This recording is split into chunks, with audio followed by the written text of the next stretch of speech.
Assembly segment లో ఈసారి ఆ పార్టీ నుంచి పోటీ చేసే అభ్యర్థి ఎవరనే ఆసక్తి అందరిలోనూ ఉంది. స్థానిక ఎమ్మెల్యే బలవంతుడైనా ఆయనను ఢీకొట్టగలిగేది ఎవరు అని ఇప్పుడు ఆ పార్టీలో చర్చ జరుగుతోంది. మరి పోటీ చేయాలనుకునే ఆ ఇద్దరి నేతల్లో అదృష్టం ఎవరిని వరించనుంది?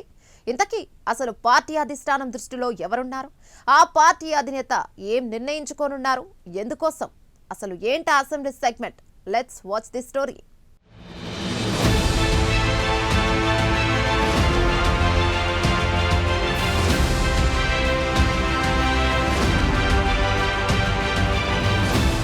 కృష్ణా జిల్లాలో పెనమలూరు నియోజకవర్గానికి ఒక ప్రత్యేక స్థానం ఉంది. ఇక్కడ ఓటర్లంతా రాజకీయ చైతన్యం కలిగిన వారే. గతంలో కంకిపాడు నియోజకవర్గంగా ఉండి నియోజకవర్గాల పునర్విభజనలో పెనమలూరు నియోజకవర్గంగా రూపాంతరం చెందింది. విజయవాడ ప్రాంతానికి సమీపంగా ఇప్పుడు ఈ నియోజకవర్గం పెనమలూరు ఉంది. అయితే ఈ నియోజకవర్గంలో 2024లో కూటమి అభ్యర్థిగా బోడే ప్రసాద్ విజయం సాధించారు. కూటమి గెలుపొందిన రోజు నుంచి వైసీపీ తరపున దేవభక్తుని చక్రవర్తి ఇక్కడ ఇన్ఛార్జిగా ఉంటూ క్యాడర్కు, నియోజకవర్గ ప్రజలకు ఏదైనా సమస్య వస్తే తానున్నానంటూ పార్టీ కార్యక్రమాలు చేస్తూ వస్తున్నారు. ఇక్కడ దేవభక్తుని చక్రవర్తికి మంచి పేరు ఉంది.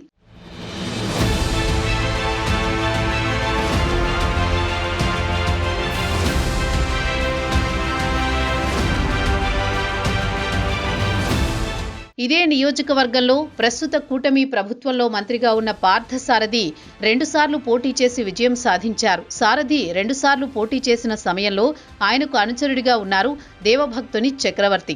2024లో సారథి కూటమికి వెళ్లినా చక్రవర్తి మాత్రం వైసీపీలోనే కొనసాగారు. అనంతరం 2024 సార్వత్రిక ఎన్నికల్లో జోగి రమేష్ ఇక్కడ పోటీ చేసి ఓటమి చెందారు. పార్టీ ఓటమి చెందినా తాను మాత్రం క్యాడర్కు అండగా ఉంటానని చెప్పారు దేవభక్తుని. ఇక స్థానికంగా ఎమ్మెల్యేగా ఉన్న చిన్న చిన్న వ్యతిరేకతలను తనకు అనుకూలంగా మలుచుకుని నియోజకవర్గంలో విస్తృతంగా పర్యటిస్తున్నారు.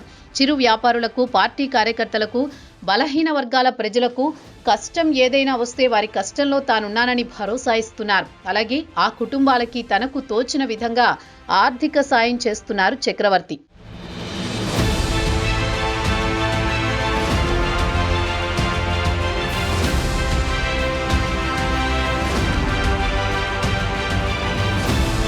ఇదిలా ఉంటే 2029 ఎన్నికల్లో నియోజకవర్గం నుండి పోటీ చేసేందుకు ఇప్పటి నుంచే ప్రయత్నిస్తున్నారట. అలాగే ఈసారి ఈ నియోజకవర్గంలో బయట నుంచి ఎవరిని పోటీ చేసే అవకాశాలు రానివ్వకుండా తెగ ట్రై చేస్తున్నారట. ఇందుకోసం ఒక ప్లాట్ఫామ్ సైతం సిద్ధం చేసుకుంటున్నారని వైసీపీ వర్గాలు చెప్తున్నాయి. మరి అధినేత జగన్ చక్రవర్తికి సీటు కేటాయిస్తారా అంటే అప్పటి రాజకీయ పరిస్థితులు, పరిణామాలు, పోటీ చేసే అభ్యర్థుల పరిస్థితిపై ఆధారపడి ఉంటుందని విశ్లేషకుల వాదన. ఇక సామాజిక వర్గం పరంగా, ఆర్థికంగా కూడా కొంత దేవభక్తుని మెరుగైన అభ్యర్థి అని మరికొందరి వాదన. మరి కూటమి నుంచి పోటీ చేసే బలమైన అభ్యర్థిగా పోటీ చేసే సత్తా చక్రవర్తికి ఉందా అంటే ఈ రానున్న కాలంలో ఇన్ఛార్జిగానే ఉన్నారు కాబట్టి పార్టీని ఏ విధంగా ముందుకు తీసుకువెళ్లి నియోజకవర్గంలో ఎమ్మెల్యే పనితీరు ఎండగట్టాలి, ఎమ్మెల్యే విధానం అక్కడ పోటీ చేస్తే గెలుస్తారన్నటువంటి సర్వేలు అన్ని అనుకూలంగా ఉంటే చక్రవర్తి ఆశించిన దానికి న్యాయం జరుగుతుందని రాజకీయ పండితుల వాదన.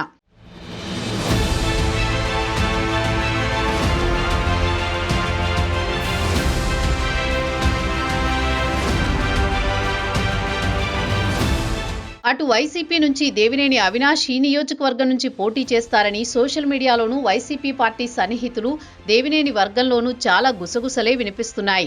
దీనికి కారణం గతంలో అవినాష్ తండ్రి దేవినేని రాజశేఖర్ ఈ నియోజకవర్గం నుంచి ప్రాతినిధ్యం వహించారు. ఇక్కడ నుంచి పలుమార్లు గెలిచిన వారే. దీంతో ఇక్కడ దేవినేని సొంత వర్గం, బంధువర్గం, మద్దతుదారులు, సామాజిక వర్గం సైతం ఇక్కడ బలంగా క్యాడర్ ఉంది. ప్రస్తుతం అవినాష్ ఎన్టీఆర్ జిల్లా వైఎస్ఆర్సీపీ అధ్యక్షుడిగా ఉన్నారు. విజయవాడ తూర్పు నియోజకవర్గానికి ఇన్ఛార్జిగాను ప్రాతినిధ్యం వహిస్తున్నారు. అటు అధినేత ఆదేశిస్తే అనే మాట పక్కన పెడితే ఈసారి పెనమలూరు నుంచి పోటీ చేయాలని దేవినేని అవినాష్ వర్గం కూడా కంకిపాడు, పెనమలూరు ప్రజలు కోరుకుంటున్నారని టాక్ వినిపిస్తోంది.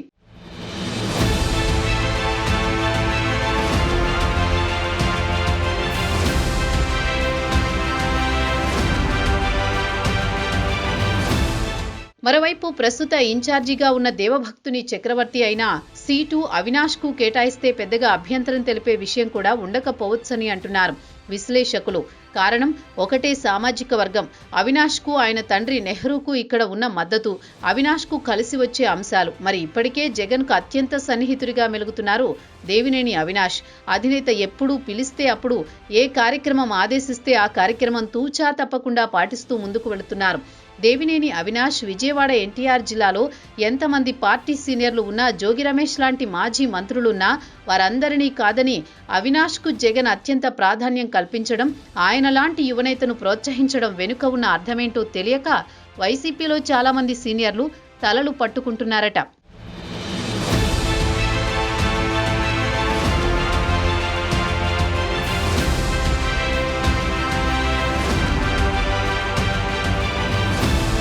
అటు అవినాష్ మాత్రం సీనియర్లంతా తనకు అండగా ఉండాలని అంటూ వస్తున్నారు. అధినేత జగన్ ఆదేశిస్తే పెనమలూరులో పోటీ చేయడానికి అవినాష్ వెళ్తారా లేదా అనేది ప్రశ్నార్థకంగా మారింది. ఇప్పటికే అవినాష్ తూర్పులో విస్తృతంగా పర్యటన చేస్తూ జిల్లాలో ఎక్కడ వైసీపీ కార్యక్రమం తలపెట్టినా ముందుంటున్నారు. మరి ఇలాంటి సమయంలో పెనమలూరు వెళ్లే ప్రయత్నం చేస్తారా అంటే, అధినేత ఆదేశిస్తే ఎక్కడైనా పోటీ చేసే ఆర్థిక పరిపుష్టత, అందరినీ కలుపుకునే విధానం అన్నీ అవినాష్లో ఉన్నాయి.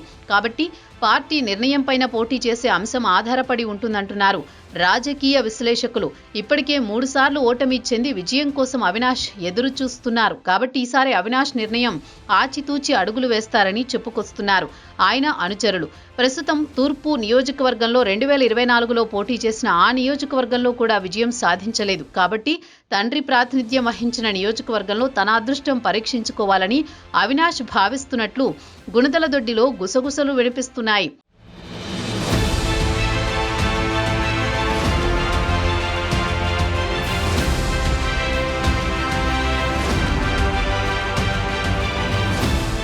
మరి ఇలాంటి క్రియాశీలక నియోజకవర్గంలో వైసీపీ అభ్యర్థిగా బరిలో దిగేది ఎవరు అని అందరూ ఎదురు చూస్తున్నారు. ప్రస్తుతం సార్వత్రిక ఎన్నికలు లేకపోయినా గతంలో వైసీపీ ఎన్నికల సమయంలో చేసిన మార్పులు ఆ పార్టీకి ఎన్నికల్లో ఘోర పరాభవాన్ని రుచి చూపించింది. కాబట్టి ఇలాంటి మార్పులు చేర్పులేమున్నా ముందే నుండే సరిచేసుకుంటే కార్యకర్తలు కేడర్ కలిసి పనిచేసుకుంటారని రాజకీయ విశ్లేషకులు అభిప్రాయపడుతున్నారు.